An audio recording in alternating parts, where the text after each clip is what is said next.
Assalamualaikum warahmatullahi wabarakatuh. Perkenalkan, nama saya Muhammad Aksa Aditya Utama dari kelas S1 Akuntansi A, Universitas Negeri Jakarta.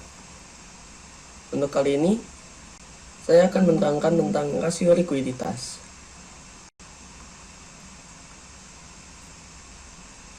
Analisis rasio merupakan bentuk atau cara yang umum digunakan dalam analisis laporan keuangan. Hasil dan analisa ini merupakan dasar untuk dapat menginterpretasikan kondisi keuangan dan hasil operasi perusahaan. Tujuan dari analisis rasio adalah membantu manajer keuangan memahami apa yang perlu dilakukan oleh perusahaan berdasarkan informasi yang tersedia, yang sifatnya terbatas, berasal dari financial statement. Landasan teori dari rasio likuiditas. Rasio likuiditas merupakan rasio yang mengukur seberapa liquid atau seberapa lancar suatu perusahaan atau bagaimana perusahaan sanggup membayar kewajiban jangka pendeknya. Metodologi. Bisa dilihat dari sini ada PT Mewah Indah. Terdapat di bawahnya laporan laba rugi dan neraca, analisis laporan keuangan, dibagi menjadi metode rasio dan kinerja keuangan perusahaan. Jenis-jenis rasio likuiditas, yaitu ada current ratio atau rasio lancar, quick ratio, rasio cepat, cash ratio, rasio kas, interval measure, yaitu seberapa lama waktu yang diperlukan, dan net working capital ratio.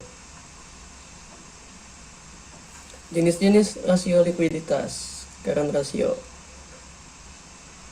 Rumusnya ialah current asset dibagi current liabilities. Ada quick ratio yang rumusnya adalah current assets dikurang inventory per current liabilities.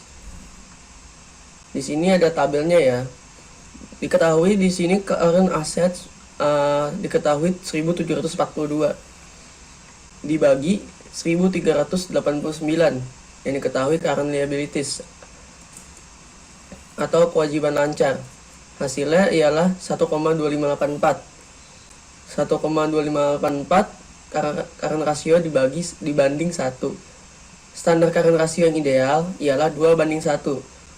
Berarti dari tabel tersebut perusahaan ini belum termasuk current ratio yang ideal. Lanjut, untuk quick ratio, rumusnya ialah current assets dikurang inventory dibagi current liabilities. Current assetnya 1742 dikurang inventory 1155 dibagi current liabilities 1389, hasilnya 0,42. Jadi quick ratio dari tabel tersebut ialah 0,42 dibanding 1. Standar quick ratio yang ideal ialah 1:1. Berarti perusahaan tersebut belum termasuk standar quick ratio yang ideal. Lanjut, untuk cash ratio. Cash ratio rumusnya ialah cash dibagi current liabilities. Cashnya ialah 53 per current liabilities 1389. Hasilnya ada 0,038. 0,038 dikali 100% hasilnya 3,8%. Jenis-jenis rasio likuiditas yang dua terakhir ialah interval measure. Rumusnya ialah current assets dikurang inventory per average daily operational expense. Current assetnya 1742, inventory-nya 1155 dibagi average daily operational expense, yaitu beban harian. Beban harian bisa dilihat itu 2976 tambah 340 dikurang 41 dibagi misalkan harinya itu 360 hari bekerja, sama dengan 1742 dikurang 1155 dikurang 9097, hasilnya 64,53 hari. Jadinya dari semua aset di atas, untuk bisa mencukupi kebutuhan suatu perusahaan hanya butuh 64,5 hari atau 64,5 hari.